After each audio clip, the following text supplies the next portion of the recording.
మంగళగిరిలో గత ఎన్నో సంవత్సరాల నుంచి చేనేత పరిశ్రమ ఉంది. కానీ చేనేత పరిశ్రమలో మొగ్గాల గుంటలో నీళ్ళు వస్తే కూడా పట్టించుకునే నాదు లేదు. పేరుకు మాత్రం ఫోటోలు దిగుతున్నారు, మేము ఇస్తున్నామని. కానీ నీతి నిజాయితీగా ప్రతిపక్షంలో ఉండి కూడా ప్రతి ఇంటికి ఒక స్వర్ణకార వృత్తి కాదు, ఒక మంగళ వృత్తి కాదు, ఏ కుటుంబంకైనా మాకు ఈ కష్టము అంటే ముందు నారా లోకేష్ గారు ప్రతిపక్షంలో ఉండి కూడా ఆదుకున్నారు. ఒక పని చేయాలంటే అది ప్రతిపక్షమా ముఖ్యపక్షమని కాదు, పని చేయాలి అనేది ముఖ్యం. అధికారంలో ఉంటే ఎవరైనా చేస్తారు, ప్రతిపక్షంలో ఉండి కూడా చేసి చూపించారు. అందువల్ల మీరు ప్రతిపక్షంలో ఉండి కూడా ఆయన మాకు మంచి చేశారు అని అంటున్నారు. అంత మంచి చేసిన మనిషిని కూడా ఎందుకు గతంలో ఆయన అంత విమర్శించారు?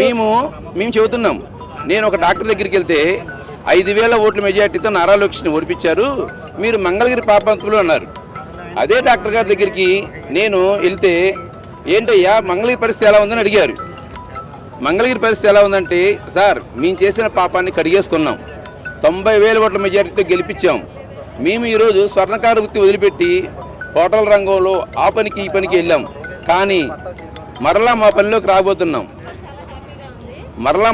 రాబోతున్నాం అని ధైర్యంగా గర్వంగా చెప్పుకుంటున్నాం. గెలిపించుకున్నారు కదా లోకేష్ గారిని, నిజంగా అసలు ఎలా అనిపిస్తుంది? మీ మంగళగిరిలో ఆయన పరిపాలన ఎలా అనిపిస్తుంది? ఈరోజు నేను మంగళగిరి లక్ష్మీనరసింహస్వామి టెంపుల్కి వెళ్ళాను. టెంపుల్కి వెళ్ళినప్పుడు ఒకప్పుడు పానకం టికెట్ తీసుకోవాలంటే 100-150 రూపాయలు ఉండేది. కానీ ఈరోజు 30 రూపాయలకి టికెట్ తీసుకొని ప్రశాంతమైన దర్శనం జరిగింది, చాలా ప్రశాంతమైన వాతావరణం జరిగింది. ఇప్పుడు పట్టాలు ఇస్తున్నారు కదా అండి, ఎలా అనిపించింది? ఎంతకాలం నుండి లేదు మీకు పట్టా అనేది? 40 సంవత్సరాల నుంచి లేదు మేడం. 40 సంవత్సరాల నుండి పట్టా అనేది లేదు. మంగళగిరిలోనే పుట్టి పెరిగాను. మరి ఈయన వచ్చి 10 నెలలు అవుతుంది కదా, ఈ 10 నెలల్లోనే పట్టా ఇవ్వడం అనేది ఎలా అనిపించింది? అందుకే మేడం 5 నెలల్లో 5,000 మెజార్టీతో ఓడిపించింది, 90,000 మెజార్టీతో గెలిపించాం. మా పాలకులు గెలిచారు, ఏముంది ఉపయోగం? పేరుకి గెలిచారు, ఎమ్మెల్యేలుగా ఎంపీలుగా చేశారు. అభివృద్ధి ఎక్కడ జరిగింది? అభివృద్ధి కావాలి, కష్టపడే మనస్తత్వం మాకుంది, ఏ పనైనా చేస్తాం, ఏదైనా సాధిస్తాం. కానీ అడగండి. సాధించాలన్న పట్టుదల మాకు ఉంది, కానీ దానికి సపోర్ట్ చేయాలి అధికారులు కూడా. పెట్టారు కదండి పట్టాల మీద మీ అభిప్రాయం ఏంటి? పట్టాలు అనేది ఇదివరకు ఎవరు ఐడెంటిఫికేషన్ చేయలేదు మంగళగిరిలో, ఇప్పుడు ఎంతో వేలల్లో వస్తున్నారు పట్టాలు తీసుకోవడానికి. దీని మీద మీ అభిప్రాయం ఏంటి? లోకేష్ గారు చెప్పిన మాట మీద నిలబడ్డారంటారా? పట్టాల గురించి మీరేం చెప్తారు? పట్టాల మీద సర్వే చేశారు ఆల్రెడీ. ఎలక్షన్ ప్రచారం వచ్చినప్పుడు నేను కూడా వెళ్ళాను నారా లోకేష్ గారి దగ్గరికి, ఏసే పరిస్థితి చెరువులో అని. నాకు మంగళగిరి నుంచి మొత్తం తెలుసు, నేను తప్పనిసరిగా చేస్తా చిన్న అన్నారు. అన్న ప్రకారమే విఆర్ఓ వచ్చారు, ఎంఆర్ఓ వచ్చారు, ప్రతిదీ సర్వే చేశారు.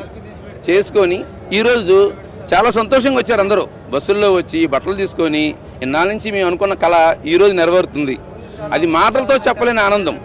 కొన్ని కోట్లు పెట్టినా కొనలేము, అది మా సంతోషం. ఏం చెప్తారు లోకేష్ గారి గురించి? జై లోకేష్, మన మంగళగిరి మన లోకేష్. మేము మహాకూటమి తరపున భారతీయ జనతా పార్టీ వర్ధిల్లాలి, మోడీ గారి నాయకత్వం వర్ధిల్లాలి.